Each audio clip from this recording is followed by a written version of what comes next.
প্ৰসংগ লোচনাবৰী সমবায় সমিতিৰ চাউল চুৰিকাণ্ড মৰিগাঁও জিলাৰ অতিৰিক্ত আয়ুক্তৰ ঘটনাস্থলীত উপস্থিত হৈ তদন্ত সোমবাৰে নিশা মৈৰাবাৰী আৰক্ষীৰ অভিযানত চুৰি চাউলসহ গ্ৰেপ্তাৰ হোৱা গাড়ীখনৰ চালক ইদ্ৰিছ আলী সহ আন এজন অভিযুক্ত এমদাদুল ইছলামক ইতিমধ্যে আৰক্ষীয়ে জেল হাজতলৈ প্ৰেৰণ কৰিছে। বুজন পৰিমাণৰ চৰকাৰী চাউল মজুত থকা লোচনাবৰী গাঁও পঞ্চায়তৰ পুৰণা গুদামৰ পৰা পৃথকে বুজন পৰিমাণৰ চাউল চুৰি হোৱা বুলি উল্লেখ কৰি মৈৰাবাৰী সমবায় সমিতি কৰ্তৃপক্ষই এজাহাৰ দাখিল কৰিছে।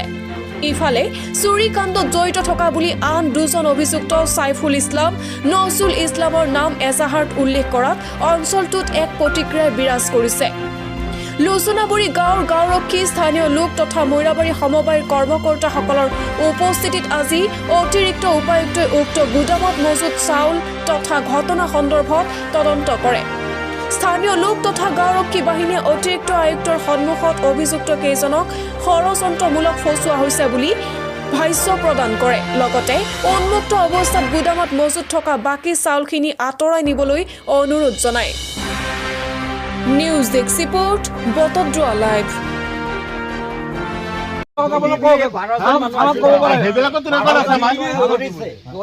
ইয়াৰ পৰা যেতিয়া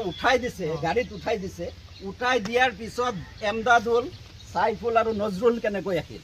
ইয়াত বাৰে 12জন মানুহৰ সন্মুখত আৰু ৰাইজ আছিলে, চবৰ সন্মুখত চোৰক সোধা হৈছে কাৰ ঘৰৰ পৰা মাল আনিছ? কৰিমৰ ঘৰৰ পৰা মাল আনিছো, কৰিমৰ ঘৈণীয়েকে আমাক চাউল দিছে। পিছত এইটো থানাত ফৰৱাৰ্ড কৰাৰ পিছত তিনিজন মানুহ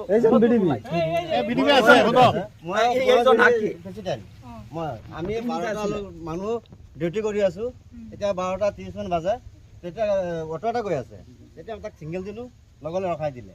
ৰখাই দিয়াৰ পিছত মই চাইছোঁ চাউল 16 বস্তা চাউল আছিল তাতে, 16 বস্তা আছিলে। তাৰপিছত সেইখিনি ধৰিছোঁ হাতত চাউল, ইমান চাউল 8 কুইণ্টেল চাউল ধৰা পৰিছে। বাকী চাউলখিনি ক'ত গ'ল? গুদামটো আধা খালী হৈ গ'ল। চাবি কাটি কাৰ হাতত আছে?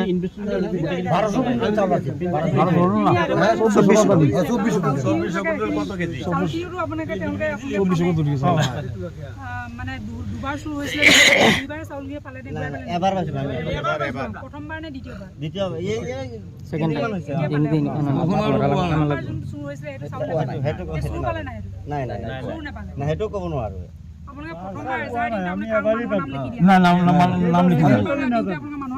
নাম লিখি দিছে মানে সিহঁতে কৈছে তাত দুজন পাইছে, এই দুজন ইয়াৰ পৰা লৈ গৈছে আৰু দুজন সেই নাম কৈছে, সিহঁতে কৈছে এই চাৰিজন যিজন চালান দিছে সেই দুজনে ক'লে পুলিচৰ আগত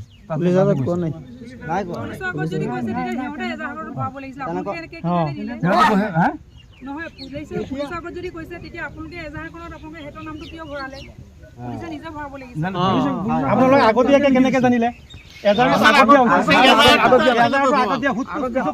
আগত দিয়া নাই।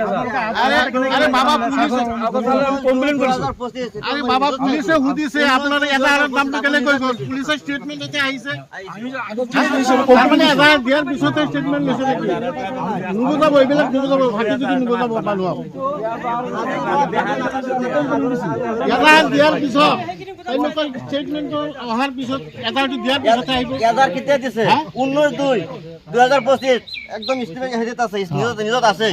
তেতিয়া দিয়া 20 দিন আগত দিয়া কিয়? আগে চুরি হয়েছে, আগে চুরি হলো 18 তারিখে, আমরা 19 তারিখে কম পাচ্ছি। আমরা তো কেলা কৈছে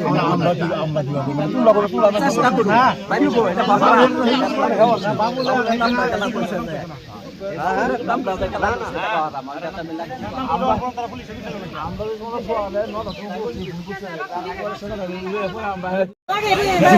যিখিনি পাইছে মানে বাইদেউ চাওক, এইটো মানে দুখীয়া মানুহৰ চাউল 3000 কুইণ্টেলৰ পৰা চাউল নষ্ট হৈছে। এতিয়া দুখীয়া মানুহে মানে পেছত পৰিছে, ধনী মানুহৰতো চাউল যোৱা নাই, দুখীয়া মানুহৰ কৈছে। আজি ষড়যন্ত্ৰ বুলি হৈছে কেইজনমান ব্যক্তি আৰু লোচনাবৰীত প্ৰায়ে দেখা পোৱা যায় এই সমস্যাটো এনেকুৱা ডাঙৰ কৰিছে। এইটো মানে আপোনালোকৰ বেছিভাগটো চাউল আপোনাৰ ডেমেজে হয়, মানে আপোনাৰ ফুড অফিচাৰৰ পৰা এইটো আপোনাৰ ৰিপৰ্ট আহিছে যে ডেমেজ হয়। সেইখিনি চাউল যদি কিবা চুৰ হৈছে এইটোতো পুলিচে তদন্ত কৰিব নহয়, সেই তদন্তত ওলাবগৈ আল্টিমেটলি কি হয়। এইটো ইমান একো কথা নহয়, মানে আপোনালোকে বেছি ডাঙৰ কৰি নাপায়। ধৰি লওক পাৰ্চনেল লেভেলত কোনোবা লৈ লৈছে, কোনোবাৰ মানে কাৰোবাৰ নাম সাঙুৰ খাইছে বুলি কৈছে, কিন্তু যদিও সাঙুৰ খালেও যদি কিন্তু আল্টিমেটলি বাইদেউ ষড়যন্ত্ৰ এইকাৰণে কৈছোঁ যিহেতু মানে পুলিচে সোধপোছ কৰাৰ আগতে তেওঁলোকে দুজন ব্যক্তিৰ নাম ইয়াতে তিনিজনমান ব্যক্তিৰ নাম দি দিলে, তেওঁলোকে কেনেকৈ জানিলে? পুলিচে সোধপোছ কৰাৰ আগতে তেনেকৈ গম পালে? তেওঁলোকে নিজে মুখেৰে কৈছে যে পুলিচে সোধপোছ কৰাৰ পিছত তেওঁলোকে গম পাইছে, আগতীয়াকৈ কেনেকৈ এজাহাৰটো দিলে? আৰু ইয়াত ৰাইজে সেইটো তেওঁলোকে কৈছে যে তেওঁলোকৰ নিজৰ ফালৰ পৰা তেওঁলোকক কোনোবাই কৈছে বুলি, কিন্তু সেইটো নহ'বও পাৰে, তাত ষড়যন্ত্ৰ থাকিব পাৰে, কিন্তু আমি সেইটো বিচাৰ কৰিম নহয়, পুলিচৰ ফালৰ পৰা বিচাৰ কৰোঁ, আমি আমাৰ ফালৰ পৰা বিচাৰ কৰিম, কিন্তু মানে আপোনালোকে এইটো পাৰ্চনেল লেভেলত লৈ যাব নালাগে। কিছুমান মানুহে যিহেতু পাৰ্চনেল লেভেলত লৈ গৈছে এনেকুৱা ধৰণৰ নহয় কথা। আৰু বাইদেউ ইয়াতে আটলহে ধৰা পৰিছে, কিন্তু গুদামৰ পৰা বহুত চাউল নাইকিয়া হৈছে। নহয়, আপোনালোকে এতিয়া এনেই চকুৰে দেখি চব বস্তু এছেছ কৰিব নোৱাৰে নহয়, আপোনালোকে কমিছে বুলি কৈছে, কিন্তু এনেই চাউল যেতিয়া বহুত বছৰ পিছত পচি যায় আৰু কিছুমান চাউল আপোনাৰ পৰিও গৈছে, আপোনালোকে নিজে দেখা পাইছে, সেইবিলাকত আপোনাৰ চাউলটো ৱেটটো এনেও কমি যাব, কমি গ'লে দবি আহি থাকিব পাৰে। তো আপোনাৰ মানে মাজতে আৰু এবাৰ চাউল মানে চুৰ হৈছে বুলি ক'লে, তেতিয়া কিমান চাউল চুৰ হৈছে সেই বস্তুটোতো ওলোৱা নাই, সেইবোৰ মানে ওলাই পিনে আপোনাৰ বস্তুখিনি মানে ভালকৈ চালে অকণমান চাউল চুৰ হয় বা কিছুমান নাইকিয়া হ'ব পাৰে, সেই বস্তুটো আমাক যেতিয়া ডিছপ'জেল অৰ্ডাৰটো কোৰ্টৰ পৰা দিব, আমি সেইটো সময়ত সিদ্ধান্ত এটা ল'ম, সেইটো সময়ত কেনেকৈ কিমান আছে চাউলটো জুখিলেতো ওলাব, সেই সময়ত আমাক ডিছপ'জ কৰিবলৈ যেতিয়া দিব, ধৰি লওক 100 কুইণ্টেল চাউল ডিছপ'জ কৰি দিয়ক বুলি দিয়ে, আমি ডিছপ'জ কৰাৰ সময়তো তেতিয়া চাম ন সেইখিনি কুইণ্টেল আছেনে নাই, সেই বস্তুটো আমাৰ সময়ত ওলাবগৈ। আপুনি এইখিনি মানে মই আৰু মানে একো নকওঁ আৰু দিয়ক হ'ব। ষড়যন্ত্ৰ বুলি ৰাইজে অভিযোগ কৰিছে, যিহেতু আপুনি ইয়াত চাইলোঁ, কি ক'ব? হয়, এইটো আচলতে ষড়যন্ত্ৰ। যেতিয়া বিডিবিয়ে মানে চাউল লৈ যোৱা এটা অটো ট্ৰাক ধৰিছিলে, তেতিয়া মানে ট্ৰাকটোৰ চালকজনক বহুত বাৰে বাৰে সোধা হৈছিলে, 12জন মানুহ বিডিবিৰ সদস্যই সুধিছিলে, সোধাৰ সময়ত কৈছে যে নাই, মই চাউলটো আব্দুল কৰিম আৰু কৰিমৰ ঘৈণীয়েকে মোক চাউলটো দিছে, মোৰ ভণ্টি হয়, তাৰ ঘৰৰ পৰা মই চাউলখিনি আনিছোঁ, তাৰ কাৰ্ডৰ চাউল।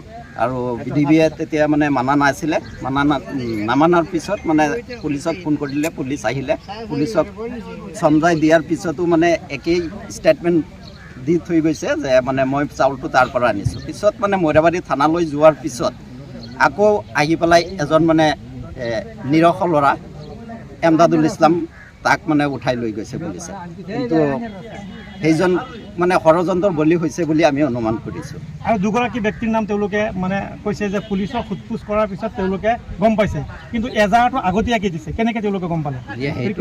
সেইটোতো আচলতে মানে আৰু সন্দেহজনক, যিহেতুকে 19/2/2025 এজাহাৰ দিয়া হৈছিলে, এজাহাৰত যদি তেনেকুৱা নাম মেনশ্যন কৰিছে, কৰাৰ পিছত মানে দ্বিতীয় চুৰি হোৱা বা তেনেকুৱা গাড়ী আটক কৰি বিডিবিয়ে ধৰাৰ পিছত এইজন মানুহ সেইকেইজন মানুহ ছেইম আছামী হ'ব নালাগিছিলে। যদি আছামী আছিলে তেতিয়াহ'লে 19/2/2025 পিছত ধৰিব লাগিছিলে, ইমান দিন ৰখিব নালাগিছিলে, যদি আচলতে তেওঁলোক চোৰ। মানে আপোনাৰ মতে মানে এটা ষড়যন্ত্ৰ? এইটো মানে মোৰ মতে মানে ৰাইজৰ মতেৰে এইটো ষড়যন্ত্ৰৰ বলি হৈছে এই 3জন মানুহ। নিজে আছিলে? হয়। কি ঘটনা হৈছিলে? ৰাতি 12:30মান বজালৈকে মই এতিয়া হেৰি কৰিছোঁ। আপুনি বিডিপি হয় নেকি? অঁ, বিটিপি। কোনখন গাঁৱৰ বিডিপি? দক্ষিণ লুচনাগুৰি 1 নম্বৰ ৱাৰ্ড। কি নাম আপোনাৰ? মহম্মদ আবু কৈছিল। কি ঘটনা হৈছিলে? হৈছিলে মানে আমিতো 10টামান বজাত ওলাইছোঁ, ছাৰে নিৰ্দেশ দিছে ওলাবৰ কাৰণে।